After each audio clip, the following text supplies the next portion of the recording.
할렐루야. 오늘도 우리 주 성령 하나님께서 우리와 함께 계셔서 이 시간에 크신 은혜 내려주실 줄로 믿습니다. 저는 오늘 여러분과 읽은 본 말씀 출애굽기 20장 7절에 있는 이 말씀 가지고 너는 내 하나님 여호와의 이름을 망령되게 부르지 말라는 제목으로 말씀을 나눈 가운데 은혜 받기를 소망합니다. 우리는 하나님께서 주신 그 10계명을 지금 생각하고 있습니다. 첫째 계명에서는 참된 하나님을 택하라고 강조를 하셨습니다.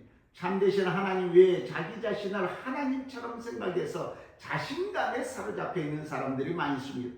그 밖에도 참 하나님이 아닌 것들을 섬기지 말아야 되는 것입니다.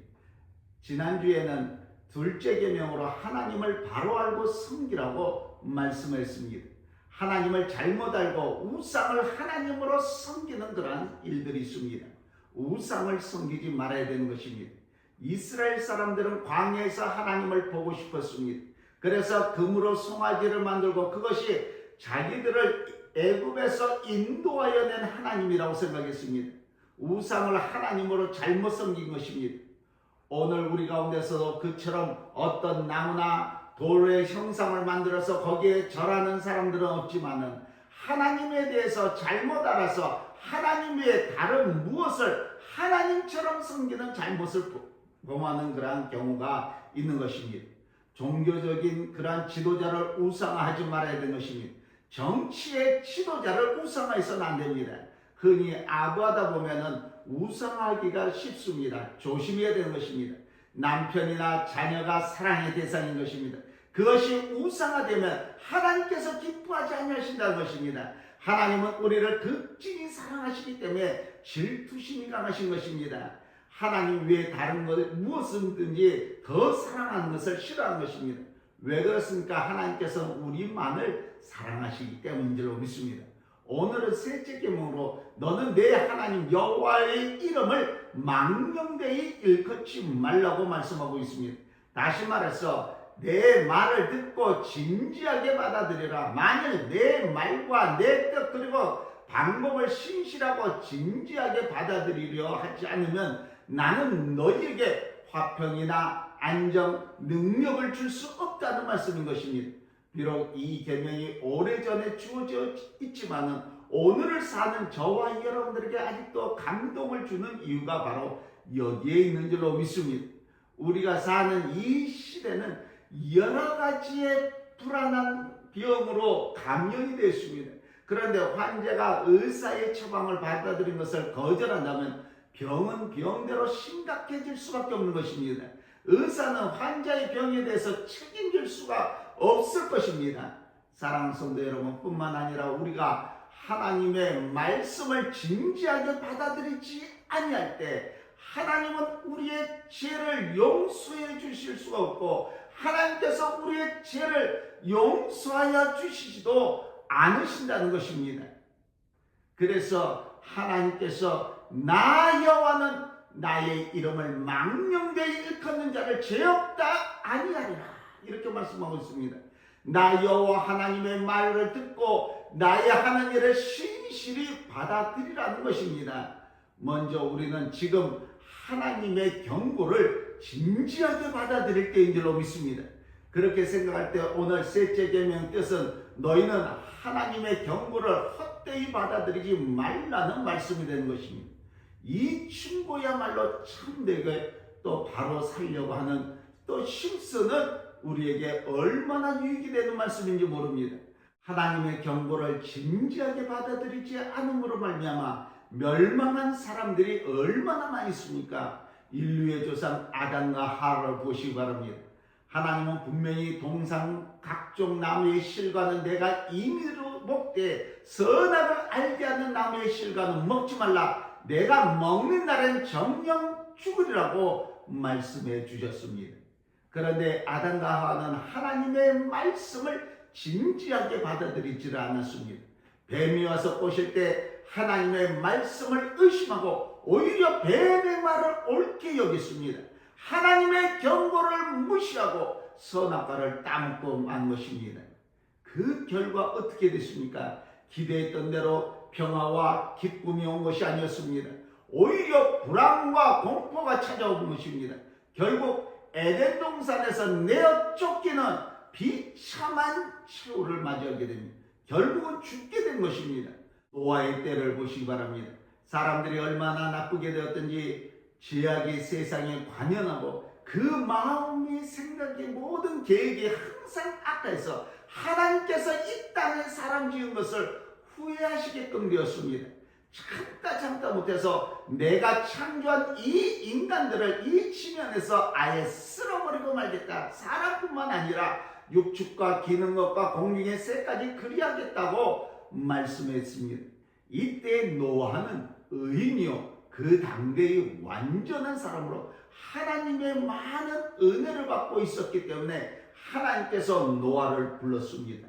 그리고 말씀하시기를 모든 혈육 있는 자의 강포가 땅에 가득하기 때문에 이 땅의 앞날이 얼마 남지 않았다. 내가 그들을 아예 이 땅과 함께 멸해버리겠다. 그러니 너는 잣나무로 방주를 이러이러하게 지어라. 그러면서 방주의 치수까지 자세하게 가르쳐 주셨던 것입니다. 그런데 보시기 바랍니다. 그 당시의 사람들은 노아가 방주를 120년 동안 지으면서 하나님을 대신해서 전도하였지만 모두 다 노아가 전하는 하나님의 경고를 진지하게 받아들이질 않았습니다. 여기 인간의 비극이 있는 줄로 믿습니다. 롯의 가정을 보시기 바랍니다. 아브라함의 조카 롯은 자기 삼촌과 헤어질 때부터 잘못되기 시작했습니다. 아브라함의 목자와 롯의 목자가 풀밭 때문에 시비가 붙었다는 말을 전해들었던 아브라함은 지혜가 많은 어른이 되어서 더군다나 믿음이 있으니까 어디 가나 사실은 하나님께서 인도하여 주시고 함께하여 주신다는 사실을 믿었습니다. 그래서 앞을 생각할 것도 없이 조카 롯과 헤어지기로 결심을 했던 것입니다. 하루는 조카 롯을 불러들였습니다. 조카, 내 듣지 하니 자네의 목자와 내 목자가 풀밭 때문에 다툰다는 소리가 있어. 자네와 나하고는 무슨 상관이 있겠나. 허나 여기는 우리끼리만 사는 것이 아니라 하나님을 알지 못하는 우리 원수 가나안 사람과 브리스 사람이 살고 있어. 만일 자네 목자하고 내 목자가 다투는 것을 저 사람들이 보면 우리를 뭘로 알겠나. 아마 속으로 우리를 멸시할 거야. 그러니 우리 서로 헤어지세. 저 앞을 바라보게. 자네가 자하면 내가 우하고 자네가 우하면 나는 자할 거야. 이때 롯이 요단강 쪽을 바라보았습니다. 소알까지 온 땅이 물이 넉넉하고 비옥한 땅인 것을 알고 롯이 먼저 거기를 택하고 말았던 것입니다. 의리에 어긋난 그런 일이었습니다. 더군다나 소돔 성에는 죄악이 관연해서 하나님께서 그 성을 불로 살아버리려고 작정을 하시고 두 천사를 내려보냈습니다. 롯이 집에 들어가서 우리는 하나님의 보내심을 받아서 여기까지 왔는데 이 성을 멸하겠다. 너희는 어서 이곳을 떠나라. 이 말을 들었던 롯은 깜짝 놀랐습니다. 그 딸들과 약혼 중에 있는 사이감들을 찾아가서 이 사실을 전했더니 그 사이들은 장이 전하는 하나님의 말씀을 농담으로 생각했습니다. 그래서 소돔성을 떠나지 않았습니다. 천사들은 롯과 그 아내 그리고 두 딸의 손을 잡아서 성 밖으로 인도해내면서 하나님의 사자들이 어서 도망하여 생명을 보존하라. 돌아보지도 말고 들에 머물르지 말고 어서 산으로 도망하여 멸망함을 면하라고 경고했습니다. 그런데 하나님의 진지한 이 경고를 받아들이지 않았던 롯의 두 사이는 소돔성과 함께 죄로 불로 타버리고 말았습니다. 롯의 아내는 뒤를 돌아보았다가 소금 기둥이 되고 말았습니다. 설마 했다가 망해버린 것입니다. 우리가 하나님의 말씀에 진지하게 기울이지 아니한다면 하나님은 세상에 대한 약속이나 인간 멸망에 대한 책임은 없는 것입니다. 그런데 여러분, 오늘 우리가 사는 이 시대의 특징 가운데 하나가 무엇인지 아십니까? 하나님의 경고를 듣고자 하지 않고 귀를 기울여 하지를 않는다는 것입니다. 사도행전 17장 마지막 부분을 봐도 사도 바울이 아덴에 가서 전도하면서 이제는 어디든지 사람을 다 명하사 회개하라 하셨으니 이는 정하신 사람으로 하여금 천하를 공의로 심판하는 날을 작정하시고 저를 죽은 자 가운데서 다시 살리시는 것으로 모든 사람에게 믿을 만한 증거를 주셨다 말할 때 많은 사람이 이에 대해 조롱하였다고 했습니다. 하나님의 경고를 조롱하는 사람들이 많이 있는 것입니다. 여러분 분명히 들으시기 바랍니다. 하나님을 진지하게 대하든 소홀하게 대하든 그것은 우리의 자유인 것입니다. 그런데 그 책임마저도 우리가 져야 된다는 것입니다. 하나님이 진지하기 때문에 저와 여러분들도 진지하게 받아들이기를 바라고 계신 줄로 믿습니다. 물론 경고라는 것은 우리가 기쁘게 행복하게 들리는 것이 아닙니다. 그러므로 우리가 경고를 무시하고 싶어하는 그런 마음이 드는 것은 당연한 것입니다. 그러나 죄의 값은 사망이라고 말씀해 주신 하나님의 신실한 이 경고에 귀를 기울여야 되는 줄로 믿습니다. 우리 주님께서도 말씀해 주셨습니다. 내 말을 듣고도 행치 않는 자는 모래 위에 집을 짓는 어리석은 사람 같으니 비가 오고 바람 불며 물이 날 때 그 집에 몰아치니 크게 무너질 것이다.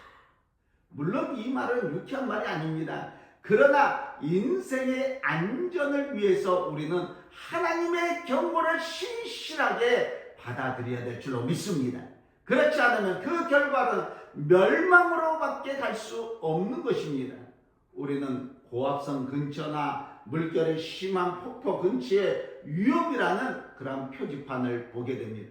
이것은 겁을 주려 하는 것이 아니라 안내를 해주는 것입니다. 공포를 불어 넣어주는 것이 아닙니다. 큰 재난을 미리 방지하려 하는 것입니다. 그리고 우리는 하나님의 약속을 진지하게 받아들여야 될 줄로 믿습니다. 오늘 우리가 사는 이 세상은 공포와 불안과 근심과 걱정으로 가득 차 있습니다. 만일 우리가 하나님의 약속을 진지하게 받아들인다면 우리는 독수리와 같이 날개 치며 올라갈 것입니다. 뛰어도 지칠 줄 모를 것입니다. 걸어가도 피곤하지 않을 줄로 믿습니다. 하나님의 이 약속이 긴장이 되고 굳어진 내 마음속 안에 스며들게 하시기 바랍니다. 내가 너에게 평안을 주노니 내가 주는 평안은 세상이 주는 것 같지 아니니라. 너희는 마음에 근심하지도 말고 두려워하지 말라. 나는 너희 하나님 여호와니라. 여러분 하나님의 긍정적인 약속에 진지하게 받아들이시기 바랍니다. 말로 다 할 수 없는 화평과 담대함이 소유하게 될 줄로 믿습니다. 수고하고 무거운 짐진 자들아 다 내게로 오라. 내가 너희를 편히 쉬게 하리라. 바로 지금 하나님께서 저와 여러분들을 초청하고 있는 줄로 믿습니다. 병든 영혼, 상한 영혼을 붙들고 나온 저와 여러분들을 초대하고 계신 줄로 믿습니다. 조용히 예수님께서 우리에게로 다가오고 있습니다. 이 주님을 여러분들의 마음속 안에서 환영을 할 때, 그리고 그의 말씀을 진지하게 받아들일 때 삶의 새로운 의미를 발견하게 되실 줄로 믿습니다. 이 시간 우리 한 사람 한 사람이 하나님의 경고를 진지하게 받아들여서 좋은 신앙, 바른 생활로 험한 세상에 살아가면서도 평안하게 기쁨으로 승리하며 살아나갈 수 있기를 오늘도 우리 주 예수 그리스도의 이름으로 간절히 축원합니다.